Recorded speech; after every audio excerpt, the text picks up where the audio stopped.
নওশাদ কোথায়? একবার এসো। তাহলে পরের লাইনটা শুনতে হবে তো নওশাদের সাথে সাথে। আমি বলবো সাথে আছে ভাইজান, তোমরা বলবে ছোট ফুলও ছেটে দাও।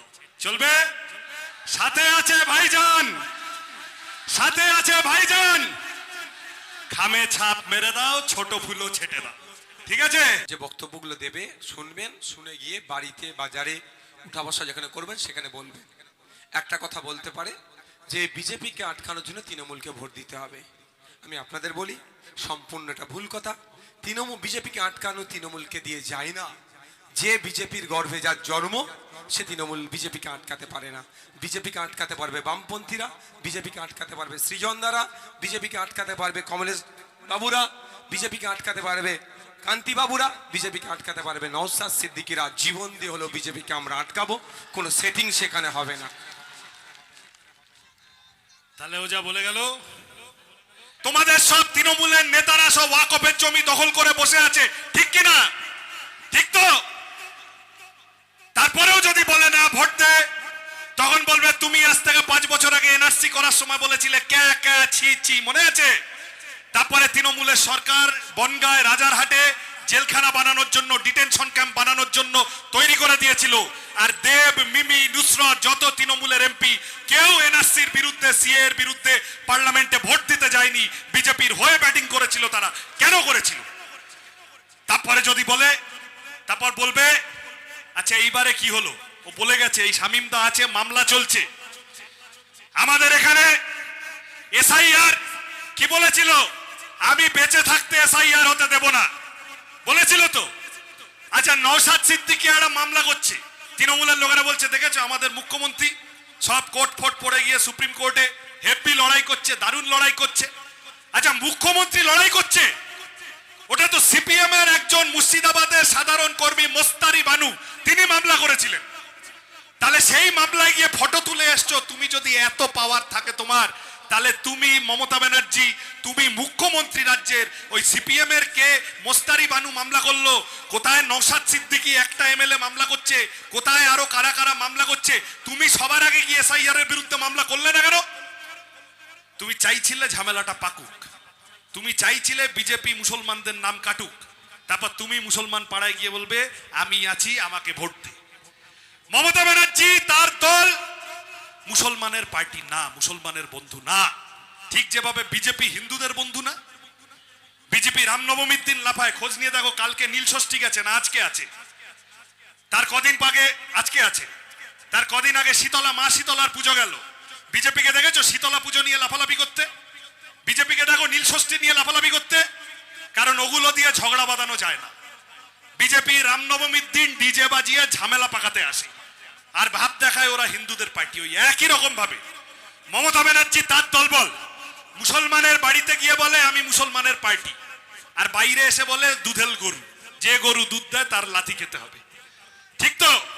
তাহলে এই মমতা ব্যানার্জির দল, এই যে 100 দিনের কাজের টাকা চুরি হয়েছে, এই মুসলমান ঘরের ছেলেপুলেগুলোর ক্ষতি হয়নি? এই যে ঘরের টাকা চুরি হয়েছে, মুসলমান ঘরের ছেলেপুলেগুলোর ক্ষতি হয়নি?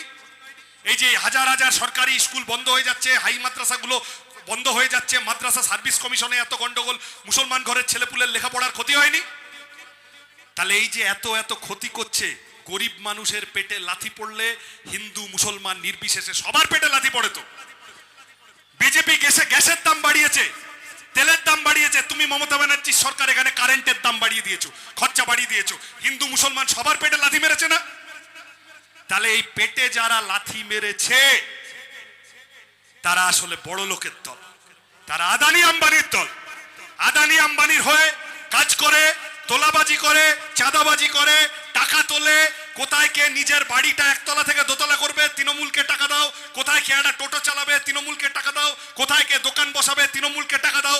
কোথায় কে নিজের ঘরের বাচ্চাটাকে স্কুলে কলেজে ভর্তি করবে, তৃণমূলকে টাকা দাও। কোথায় কে হাসপাতালে রোগী ভর্তি করবে, তৃণমূলকে টাকা দাও। কেন দিতে যাবো তোদের এত টাকা? কেন দিতে যাবো? এই মমতা ব্যানার্জির দল দিয়ে হবে না। গরিব মানুষের হিন্দু মুসলমান নির্বিশেষে কোনো লাভ হবে না, কোনো লাভ হবে না। বিজেপিকে তাড়াতে হবে। বিজেপি এখানে আছে, আমি আর অনেক কথা রিপিট হয়ে যাবে, পরের বক্তারা আছেন, নওশাদ বলে গেছেন। বিজেপিকে বাংলায় ডেকে এনেছে তৃণমূল। খরা জমিতে জল দিয়ে লাঙল চালিয়ে বিজেপিকে বলেছে এবার ধানটা ফেলে দাও, তৃণমূল করেছে, মমতা ব্যানার্জির দল করেছে। সুতরাং এদেরকে একসাথে চেঁচে বার করতে হবে, একসাথে চেঁচে ব্রাশ করতে হবে। লোকে বুঝে গেছে। হিন্দু পাড়ায় গিয়ে সব বলো বিজেপিতে যেও না, পদ্মফুল দেখতে ভালো হয়, পদ্মফুলের তলায় সাপ লুকিয়ে থাকে, ও দিয়ে লাভ নেই। একেবারে হাতে কাস্তে নিয়ে পদ্মফুল কেটে দাও, বড় ফুল কেটে দাও। আর মুসলমান পাড়ায় এসে তখন তৃণমূল বললে তোমরা সবাই মিলে একজোট হয়ে, তোমাদেরকেও বলছি, হিন্দু পাড়ায় গিয়ে তোমরাও বলো, বন্ধু বান্ধবদের বলো, শোন আমরা এইবারে মমতা ব্যানার্জির দলকে ভোট দেবো না, আমরা তৃণমূলকে ভোট দেবো না, আমরা সব লাল ঝান্ডায় আসবো, আমরা সব আইএসএফ এ আসবো, তোরাও ওই সব ছেড়ে ফেড়ে ওই সব বড় ফুল টড় ফুল ছেড়ে তোরাও সিপিএম এ ভোট দে, তোরাও আইএসএফ এ ভোট দে। একসাথে রুজি রুটির কথা, একসাথে কাজের কথা, একসাথে শিক্ষার কথা, একসাথে চাকরির কথা, একসাথে জীবন জীবিকার কথা, ফসলের দাম, ক্ষেত মজুরের রোজের টাকার কথা আমরা সবাই একসাথে বলবো।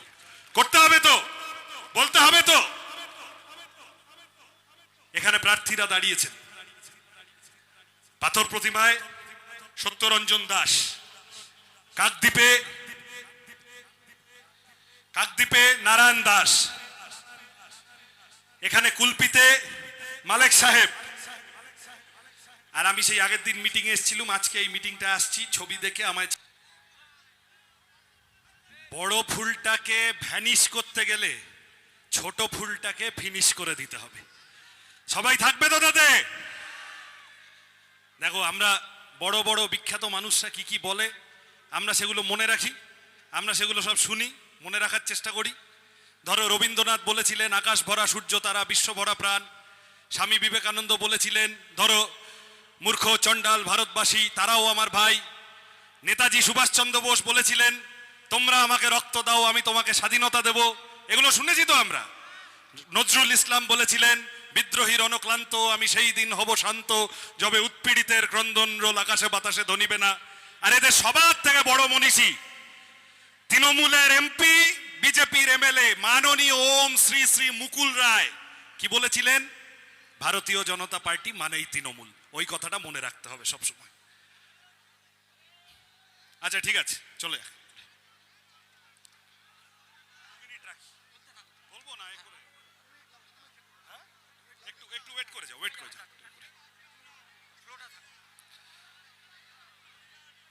আচ্ছা ঠিক আছে যে কথা পরিষ্কার বলার এই তৃণমূল এই বিজেপি এই দুটো আলাদা দল না। তৃণমূল পার্টির লোকেরা যদি এসে বলে আমাদের ভোট দাও, মুসলমান পাড়ায় যদি তৃণমূল এসে বলে আমাদের ভোট দাও আমরা বিজেপির হাত থেকে বাঁচাবো, তৃণমূলের নেতাদের ডাকবে, ডেকে জিজ্ঞাসা করবে পরিষ্কার যে আচ্ছা আরএসএস বিজেপি তারা স্বাধীনতা সংগ্রামে অংশগ্রহণ করেনি, তাদেরকে তোমার মমতা ব্যানার্জি দেশপ্রেমিক বলেছিল কেন? আরএসএস বিজেপিকে তোমার মমতা ব্যানার্জিকে তারা দুর্গা বলেছিল কেন? কেন বাজপেয়ী এর মন্ত্রিসভায় মমতা ব্যানার্জি মন্ত্রী হয়েছিল আরএসএস এর সাথে পুরনো রিস্তা बचपन का प्यार मेरा भूल नहीं जाना रे भूल नहीं जाना। তাই তো?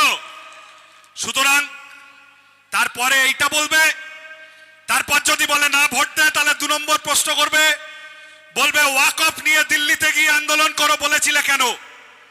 কেন বলেছিলে?